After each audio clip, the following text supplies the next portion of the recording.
صحابہ تنقید سے بالا تر ہیں. توجہ رکھنا، صحابہ تنقید سے بالا تر ہیں رضی اللہ عنہم اجمعین. کیوں؟ لوگ کہتے ہیں جب صحابی سے گناہ ہوتا ہے تو تنقید کیوں نہیں کر سکتے؟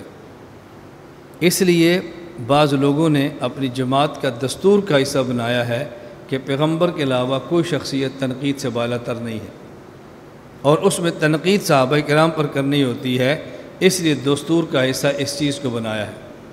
جب کہ صحابہ کرام رضی اللہ عنہم اجمعین تنقید سے بالا تر ہے. صحابی تنقید سے بالا تر کیوں ہے؟ صحابی پر تنقید کیوں نہیں ہو سکتی؟ اس کی وجہ، تنقید ہمیشہ دو وجہ یا دو میں سے کسی ایک وجہ کی بنیاد پر ہوتی ہے.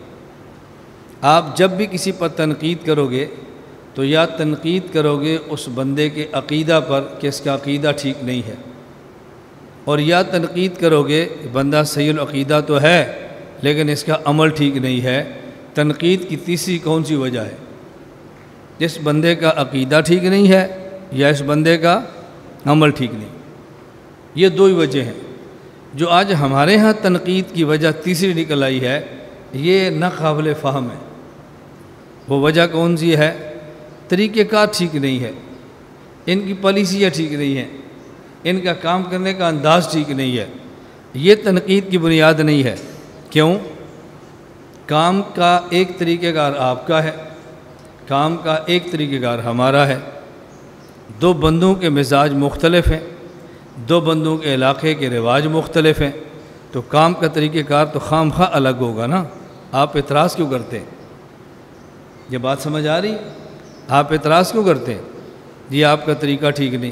ہاں، آپ یہ کہو کہ آپ کا طریقہ ہمارے مزاج اور ہمارے رواج کے مطابق نہیں، لیکن یہ تو نہ کہو کہ آپ کا طریقہ ہی ٹھیک نہیں ہے.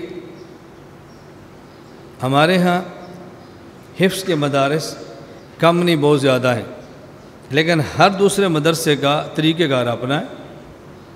درجہ کتب کے مدارس ہیں، ہر مدرسے کا مزاج اپنا ہے. ہمارے یہاں تخصصات ہیں، ہر تخصص والے کا مزاج اپنا ہے. تو میری سمجھ یہ بات بالا تر ہے کہ آپ کے شہر میں 10 تخصص ہوتے ہیں، ہر ایک کا طرز اپنا ہے. ایک میرا 11واں تخصص ہے، مجھ پر تنقید کا تیرا طریقہ ٹھیک نہیں. بھئی آپ کے 10 پر میں نے تو کبھی نہیں اعتراض کیا کہ آپ کا طریقہ ٹھیک نہیں، آپ کی پالیسی ٹھیک نہیں. میں نے کہا کبھی میں کہتا ہوں کہ آپ کی پالیسی ٹھیک نہیں. ہر بندے کی اپنی پالیسی ہے، ہر بندے کا اپنا طریقہ ہے، اس میں حرج کی بات کیا ہے؟ تو تنقید کی بنیادی وجہ دو ہیں. نمبر 1 عقیدہ، نمبر 2 عمل. اب بات سمجھ آ رہی ہے؟ یہ میں نے دفعہ دخل مقدر کیا ہے، یہ دفعہ دخل مقدر کیا نہیں. تنقید کی وجہ ایک اور بھی ہے، اس کو پتہ نہیں ہے اس لیے 2 کہتا ہے. میں کہتا ہوں نہیں، وہ تنقید کی وجہ بنتی ہی نہیں جو آپ بنا کر پھرتے ہو. پتہ ہمیں کیوں نہیں ہے؟